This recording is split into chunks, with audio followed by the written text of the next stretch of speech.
Pour réaliser la posture, vous avez besoin d'une sangle ou d'un objet qui peut la remplacer. Si vous n'avez pas accès à un mur, imaginez-le pendant la posture. Commencez en vous installant dans la posture de la montagne, les deux pieds qui pressent au mur et le bassin déposé de façon neutre au sol. Attrapez ensuite votre sangle, puis pliez le genou droit de manière à pouvoir aller chercher le pied avec la sangle. Commencez d'abord en plaçant la sangle au centre du pied. Une fois que la sangle est bien installée, soulevez le pied vers le plafond et essayez d'étirer la jambe droite à partir du talon, comme si c'était le talon qui poussait vers le ciel. Avec la jambe gauche, assurez-vous de maintenir une action d'enracinement, donc d'enraciner la cuisse vers le sol et le talon vers le mur. Vérifiez que votre bassin reste neutre et que vos épaules sont larges au sol. Détendez votre visage, votre gorge et vos épaules. Vous pouvez rester dans la posture environ 30 secondes pour un étirement simple ou plusieurs minutes si vous cherchez un étirement profond de longue durée. Une fois que vous avez terminé avec la jambe droite, allongez-la vers le mur, puis changez la sangle de pied. Recommencez les mêmes étapes avec la jambe gauche. Pour d'autres angles d'étirement, variez le positionnement de la sangle sur votre pied. Positionnez-la sur le coussin des orteils pour ressentir un étirement au mollet. Ou encore, créez-vous un petit étrier en croisant la sangle derrière le mollet.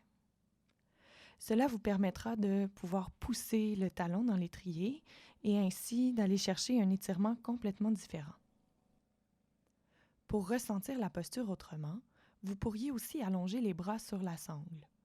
Dans ce cas, assurez-vous de garder le visage, la gorge et les épaules bien détendues.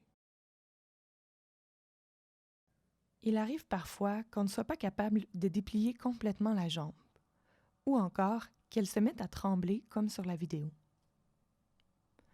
Cela veut dire qu'on manque de flexibilité pour pouvoir allonger complètement la jambe en ligne droite vers le plafond. À ce moment-là, plutôt que d'essayer de forcer la jambe là où on aimerait l'amener, il suffit simplement de réduire un peu l'angle d'écart entre les deux jambes en allongeant la jambe vers l'avant de son tapis. Un manque de flexibilité dans la posture pourrait aussi s'exprimer par la perte de l'enracinement de la jambe qui reste au sol. À ce moment-là, vous remarquerez que le bassin perd sa neutralité et qu'un grand espace se crée entre la cuisse et le plancher. C'est aussi une situation qu'on observe quand on cherche à trop tirer sur la sangle. Quelle qu'en soit la cause, on peut corriger cette situation en ramenant le pied qu'on étire vers le mur et en enracinant la jambe qui reste au sol.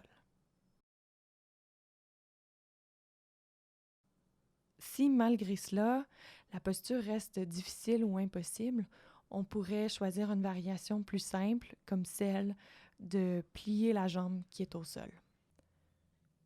Cette façon de procéder consiste en fait en une variation plus accessible, notamment lorsqu'on ressent une douleur au bas du dos dans la posture.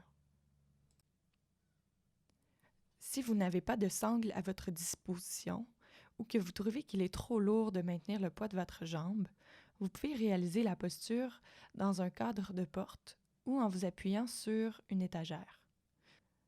Dans ce cas, vous pourriez varier la distance de votre bassin à l'étagère ou au coin de la porte. Plus vous éloignez le bassin, plus l'étirement sera facile. Comme dans tout étirement, on cherche à garder le corps détendu.